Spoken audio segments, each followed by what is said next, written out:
बिजली के बिना गरीब के घर में पंखा और अमीर के घर में एसी तो छोड़िए, एक छोटा सा बल्ब भी नहीं जल सकता। ये तो हम सभी को पता है। मगर बिजली से चलने वाले उपकरण बिना तार के बिल्कुल बेकार है, क्योंकि तार बिजली से करंट बनाने का मुख्य स्रोत है। इसलिए आज मैं आपको फैक्ट्री में बिजली की तार कैसे बनाई जाती है उसका पूरा प्रोसेस दिखाने वाला हूँ। बिजली की तार बनाने के लिए सबसे पहले प्लास्टिक के दानों का कट्टा लाया जाता है। फिर कट्टे में से दानों को निकालकर एक मिक्सर मशीन के अंदर डाला जाता है। फिर सारे दानों को लगभग आधे घंटे के लिए मिक्स किया जाता है ताकि अपने दाने थोड़े से नरम हो जाए। जब अपने दाने नरम हो जाते हैं फिर सारे दानों को मशीन से बाहर निकालकर एक करेट के अंदर इकट्ठा कर लिया जाता है। फिर इन सादे दानों के अंदर जिस रंग की तार बनने वाली है उस रंग के थोड़े से दाने मिक्स कर दिए जाते हैं। जैसे अभी यहाँ पर नीला तार बनने वाला है। फिर सारे दानों को एक हॉपर में पलट दिया जाता है। इसके बाद तार के अंदर का जो कॉपर होता है उसके साइज को तैयार करने के लिए सबसे पहले एक स्टैंड में छोटे छोटे यहाँ पर कॉपर के रीलों को सेट किया जाता है। फिर इन सारे रीलों में से एक एक करके पतले पतले तारों को निकाला जाता है और आगे मशीन में सेट कर दिया जाता है, जिससे हमारा एक मोटा तार का बंडल तैयार होने वाला है। जैसे अभी यहाँ पर 1.5 mm का तार बनने वाला है, जिसके लिए कम से कम 24 रील लगाई गई है।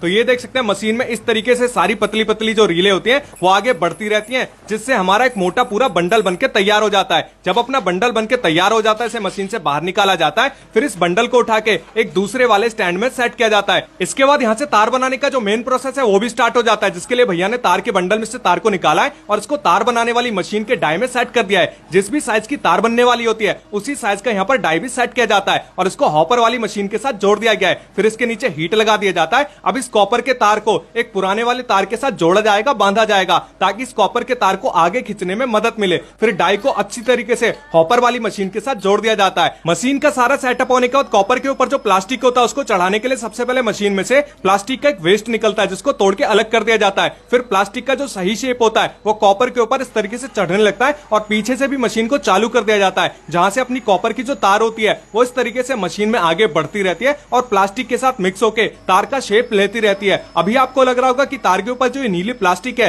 ये कहां से आ रही है। तो सबसे पहले मैंने जो आपको प्लास्टिक के दाने दिखाए थे जिसको हॉपर में पलटा गया था, ये उसी दाने का कमाल होता है। अभी ये जो तार है बहुत ही ज्यादा गर्म होता है, साथ ही में लचीला भी होता है, जिसको सख्त और मजबूत बनाने के लिए एक ठंडे पानी के चैम्बर के साथ इसको आगे भेजा जाता है, जिससे अपना तार मजबूत तो हो ही जाता है, साथ ही में किसी भी खराब कंडीशन में ना तो ये जल्दी से कटता है ना फटता है। फिर इस तार को एक काउंटिंग मशीन से गुजारा जाता है, जिसमें एक सेंसर भी लगा होता है ताकि पता लग सके कि तार कितना मीटर तैयार हो गया है। और इस मशीन में आपको दिखाई दे रहा होगा कि 2 बड़े बड़े रोलर लगाए गए हैं, जिनका काम होता है तार को 3 बार घुमाना। पहली बार जब तार घूमता है तो तार की काउंटिंग होती है, यानी कितना मीटर तार तैयार हुआ है वो पता लग जाता है। और दूसरे वाले राउंड में जब तार घूमकर वापस ऊपर जाता है तो यहाँ पर तार की ब्रांडिंग होती है, लेबलिंग होती है, यानी तार का नाम होता है, कंपनी का नाम होता है, आईएसआई मार्क होता है, जिससे तार की क्वालिटी का पता लगता है। इसके बाद वापस तार यहाँ पर घूमकर इन दोनों रोलरों से आगे की ओर जाता है, जिससे अपना जो तार है वो बनके पूरी तरीके से आगे बाहर निकलता रहता है। अभी आपको लग रहा होगा कि तार तो पूरी तरह से बनके तैयार हो चुका है, तो ऐसा बिल्कुल भी नहीं है। मशीन के स्टार्टिंग में जो मैंने आपको सेंसर दिखाया था